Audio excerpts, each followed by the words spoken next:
पंजाब के किसानों के द्वारा किए जा रहे किसान आंदोलन का असर अब राजधानी दिल्ली की मंडियों में दिखना शुरू हो चुका है। बता दें कि मंडियों में जो सब्जियां आती हैं, हालांकि फिलहाल उन पर कोई असर नहीं पड़ा, लेकिन बातचीत करते हुए सब्जियों के थोक व्यापारियों ने कहा कि यदि ये आंदोलन लंबा चला तो फिर दिल्ली की सब्जी मंडी पर भी इसका असर पड़ सकता है। इसी के साथ दिल्ली में सब्जियों के दाम भी बढ़ सकते हैं, क्योंकि फिलहाल देश के अलग अलग हिस्सों से राजधानी दिल्ली में सब्जियों की सप्लाई होती है और यदि यही माहौल रहा तो फिर ड्राइवर सब्जी मंडी में आने से कतराने लगेंगे, जिस वजह से एक तरफ जहां लोगों को परेशानी होगी तो वहीं दूसरी तरफ सब्जियों के दाम भी बढ़ सकते हैं। हम मटर, गोभी, फ्रांस बीन्स, शिमला मिर्च, कटहल, इन सब चीज़ों, ब्रोकली, ये सब चीज़ें बेचते हैं।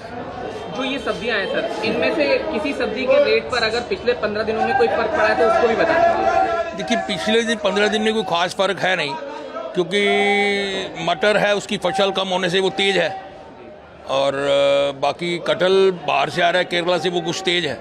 बाकी तो नॉर्मल है, कोई ऐसी सब्जियों में तेज़ी है नहीं।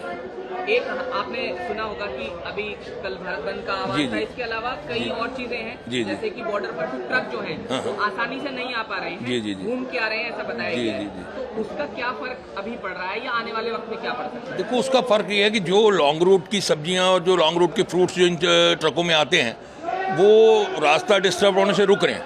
और सब्जी एक ऐसी चीज़ है जो 1 घंटा भी रुकी तो डैमेज होना शुरू हो जाती है, और उसमें किसानों का खुद अपना ही नुकसान है कि जो उन्होंने रोड ब्लॉक कर रखे हैं और जो वो उधर से सब्जियां आ रही हैं, उन ट्रकों को आप जब रोक के रखोगे तो नेचुरल है, सब्जी और दूध एक ऐसी चीज़ है जो रुकती नहीं, और ये खुद डैमेज से डैमेज होती चली जाती।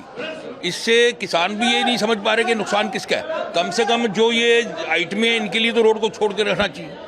तो अगर आने वाले वक्त में ये स्थिति जारी रहती है तो क्या फर्क सब्जियों के रेटों पर पड़ सकता है? कौन कौन सी सब्जी इफेक्ट हो सकती है अगर हम पंजाब या हरियाणा या हिमाचल को जोड़ते हुए चले तो? देखिए, इस वक्त तो आप ये मानिए पंजाब हरियाणा और हिमाचल का कोई सीज़न है नहीं। मटर का सीज़न पंजाब का होता है जो दिसंबर जनवरी में ख़त्म हो चुका है। कुछ एक जगह से गाजर आ रही है, या जो गाड़ियाँ गंगानगर की इधर हरियाणा होकर आती है उनमें इफेक्ट हो रहा है, जो गाड़ियाँ रुक रही हैं उसमें फ़र्क पड़ रहा है। बाकी कुछ इस वक्त पंजाब का कोई ऐसा सब्जी दिल्ली में नहीं आ रही जिससे कोई इफेक्ट।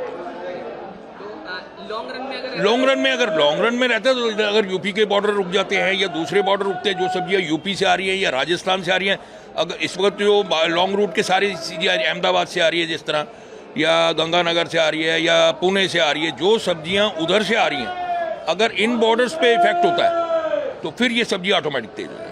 ऐसे में आप क्या कहना चाहेंगे? अब ऐसे में सॉल्यूशन आपको जो नजर आता हो, आपने हालांकि बताया कि सॉल्यूशन तो ये है जी कि अब आपस में बैठ के ही बातचीत हो सकती है। हर झगड़े का हल तो बातचीत है। अगर पाकिस्तान इंडिया की जंग है वो भी टेबल पे बैठ के हल होती है, मैदान पे तो होती नहीं। कुछ किसानों को झुकना चाहिए, कुछ गवर्नमेंट को झुकना चाहिए, इसको हल कर लेना चाहिए। फर्क पड़ा है? नहीं, कोई फर्क नहीं पड़ा है। सारी गाड़ियाँ टाइम से आ रही हैं, कोई भी प्रॉब्लम नहीं है, सब बिल्कुल ठीक चल रहा है। टमाटर के बारे में थोड़ा सा बता दीजिए। टमाटर के बारे में जो रेट पहले था, जो अभी भी यही रेट है, कोई इसमें जो फर्क वाली बात कोई नहीं है। 15 दिन पहले का रेट है 15 बन गए, 100 रुपये नीचे था, अब 100 रुपये जो बढ़ा हुआ है, माल जो है कम आने की वजह से।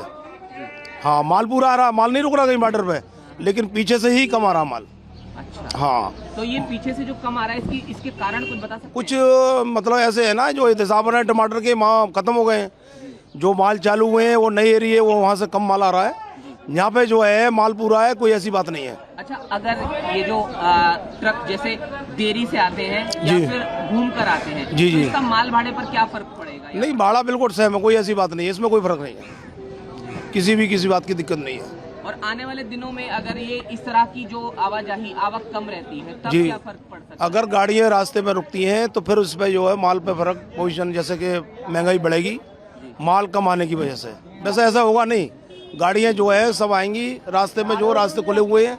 कहीं रास्ता जाम है जहाँ से गाड़ियाँ नहीं आ रही हैं, लेकिन जो टमाटर के रास्ते हैं मतलब सारी गाड़ियाँ आ रही हैं। एक बार रेट बता दीजिए दर्शकों को। रेट जो है 500 रुपये, यानी कि 25 किलो टमाटर 500 रुपये की रेंज में बिक रहा है।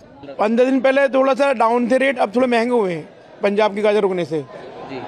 ये 6-7 रुपये किलो गाजर भी थी, जो आज 10 रुपये बिक रही है, 4 रुपये डबल हो गया है। तो ये कारण आपको क्या नजर आता है? कारण ये पंजाब, ये जो नीचे धरने दे रहे हैं आप किसान वगैरह, इस वजह से थोड़ा लोडिंग कम हुई है। मतलब से ड्राइवर डर रहा है मंडी आते में, क्योंकि मंडी आएगा उसकी गाड़ी को या उसको कोई हानि ना हो जाए, इसलिए बहुत फ़र्क पड़ा है। तो क्योंकि आपका तो रोज का काम है, तो आप ड्राइवर से बात करते होंगे या ट्रांसपोर्ट डिपार्टमेंट लोगों से इनसे बात करते होंगे ट्रांसपोर्ट, डर है वहाँ के लोगों में। तो वो क्या कहते हैं? वो यही कहते हैं जी कि मतलब गाड़ी बीच में जो ये रास्ते खुदवा दिए हैं और बैरियर लगा दिए हैं, गाड़ी ड्राइवर को दिक्कत हो रही है मंडी आने में, इसलिए ड्राइवर के दिल में डर है। और आने वाले दिनों में इसका क्या फर्क पड़ सकता है? महंगाई होगी थोड़ी, अब सब्जियां रुकेंगी, किसान भी खुदाई बंद कर देता, किसान कटाई बंद कर देता, सब्जी तो महंगाई होगी मंडियों में। मंडी में महंगाई होगी तो जो हमारी जनता है उसको परेशानी होगी जी, परेशानी के सामने। तो आप ऐसे में क्या कहना चाहेंगे, मतलब आपके लिए क्या सॉल्यूशन है उसमें? सोल्यूशन जी यही है, देखिए जल्द से जल्द ये जो भी किसानों की दिक्कत है, किसानों और ये सरकार के बीच में मतभेद खत्म होना चाहिए।